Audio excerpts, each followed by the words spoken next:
Good evening. Now we begin the Administrative Committee meeting, and the time is 5:58 PM.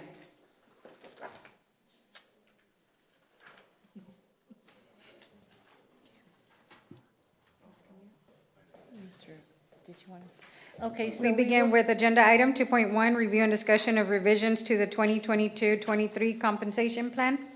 Yes, so we have Mr. Gallegos that will be walking us through the compensation plan update. Mr. Gallegos? Good evening, Board President Moreno, members of the board, Ms. Servillon, Superintendent of Schools. Before you is a change to the compensation plan, the 22-23 school year compensation plan. We are adding a payroll specialist position, and this is just to put the payroll department up to par with the central office departments such as accounting, which has a specialist, human resources has a specialist, federal programs has a specialist, insurance has a specialist. So this will put the payroll department up to par with the rest of the central office departments.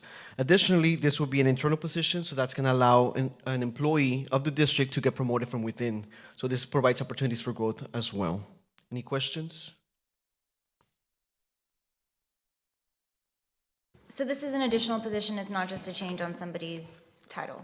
Well, it's a change in somebody's title. Somebody left from the payroll department, which was a payroll clerk, so we're updating that position to payroll specialist. Okay, so Yes. it's basically a replacement Yes, for ma'am. that position, okay. Yeah, changing title. 2.1 becomes an agenda item. Moving on to 2.2, Review and Discussion of Revisions to Board Policy DEC Local. Once again, good evening, Board President Moreno, members of the board, Superintendent Ms. Servillon. Currently, board policy DEC local reads that an employee must work, listen to this, 30 years and 10 consecutive years in San Benito before they can become eligible for any kind of incentive or retirement package. Basically, what the policy says is that an employee is allowed to receive payment for state and local days up to 50% of their state and local days for at their daily rate. I believe, in my personal opinion, that 30 years is excessive. How many employees actually work 30 years in a district? We have employees that have worked 29 years, and they wouldn't qualify for an incentive retirement package because they didn't complete the 30 years with San Benito or 30 years in general. So what we're proposing with this change in policy is we are breaking down the years of service into brackets so that more employees can qualify for this retirement incentive. So if an employee works between 15 to 19 years, they will qualify for 20 days paid under daily rate. If they work between 20 to 24 years, they will qualify for up to 25 days to get paid at their daily rate. And if they work 25 years or more with the district, or 25 or more years of service, they will qualify for up to 30 days of paid state and local leave at their daily rate. Like I said, I mean, in my opinion, I've had employees who have complained about this policy. There's employees that have 28 years of service that are waiting to retire, but they're like, I can't retire because I really want that additional compensation package, and I have to wait a couple of years. And I don't think it's fair that employees who dedicated their years of service, not only to San Benito, but just in general, years of service, don't qualify for this incentive. In the case that they were here every single day, they never took leave, they accumulated their local and state leave, and for them not to receive any kind of payment is kind of difficult for me to explain to So in them. order to qualify for 30 days, you have to have 25 years. Or more. Correct, or more. Yes, Okay. yes, sir. So right now, like I said, the policy reads only 30 years of service. So if an employee has 29 years and 6 months, they wouldn't qualify for anything. And it's 30 years of service with the last 10 years. In being San with Benito, 10 consecutive years in San Oh, Benito. okay, that's what I was, Yes. that was the icebreaker, okay. Yeah. So what we're referring to are those accumulated sick days and stay days, right? Yes, sir. So I guess, I think that's a good plan, not to penalize, employees who don't work the full 30 years. But my question to you, Mr. Gallegos, is what happens to those employees that have days in excess of those 30 days? Let's say they have 80 days, so do they just lose them, or do they have the ability to donate, or how does that go? They can donate to another employee. Say, for example, if we have an employee who needs days, they can donate up to 2 days as per, local administrative procedures that we have in place. What I've seen in the past is that these employees use their days. So they ask their supervisor, I'm going to retire this school year. I need to use 20 days, so they staggerly use their days like throughout the year. Like I said, I mean, that also affects our school district because if it's a teacher, we're gonna have to pay a substitute for them to be replaced. Meanwhile, they're taking their days because they don't qualify for any kind of payment or incentive. And this is at their daily rate, right? Yes, ma'am, that is There are correct. many districts that don't do daily rate. They do $100 a day, $150 a day, so their daily rate is another carrot. So just last week, I went to Fred Booth to do the Friday customer service with HR, and we had one of the representatives from what's it called, the representative company? TSTA? TSTA, I believe it was TSTA. He mentioned that there were teachers that wanted to retire, but they wanted to come and speak with the superintendent in reference to this policy because they didn't believe that 30 years was a fair amount of time. And actually, we already had it in place that we were going to change the policy. We were going to propose to change in policy. So they were kind of like calm and they understood, that we are looking into it. So hopefully it will get, approved. It's probably TCTA. TCTA. Okay. Questions? Any other questions, comments? That becomes an agenda item. Thank you.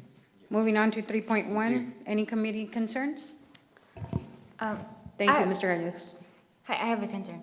So I know that this probably isn't the right time, but for the school calendar for next year, or not for next year, but maybe in a couple of years, you and Dr. McGee, Ms. Cervon, you and Dr. McGee mentioned something at the last meeting about that we need to do things differently.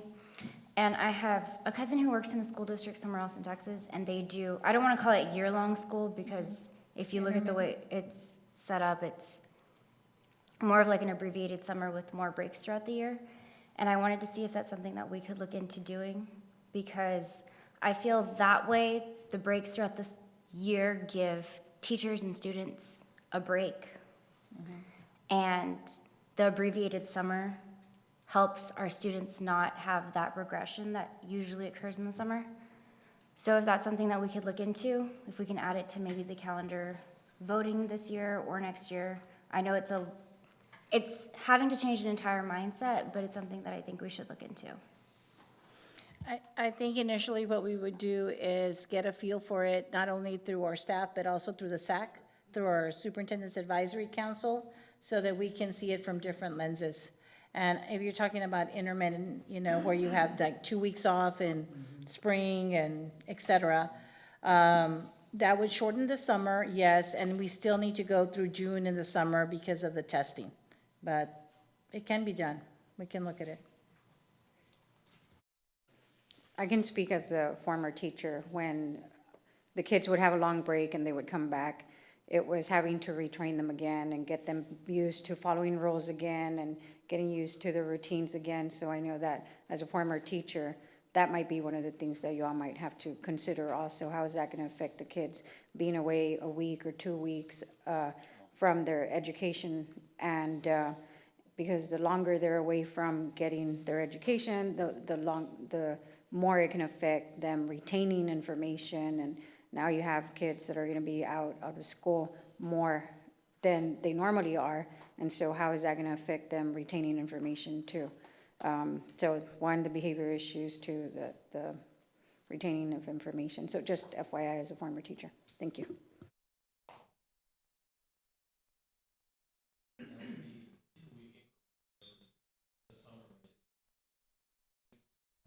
I think that might be a misconception as well, I don't want to contradict you, but what I'm listening is basically when you do an intermittent type of school year, it's basically the same amount of days off that they have that they would during the summer, but rather than having it all in a lump sum during the summer, they have it within the year, spread out within the year. But I do understand, I mean, anytime you have students leave for an extended amount of time, I'm not going to say that it's all students, but there is some regression in some cases. So, I mean, there's a lot of different things to consider. When the long summer is after you're completed the year already, so you already finished your state exams and so forth. So at that point, it doesn't really matter if you take a long break. I'm not saying don't consider it. I'm just, Look at everything.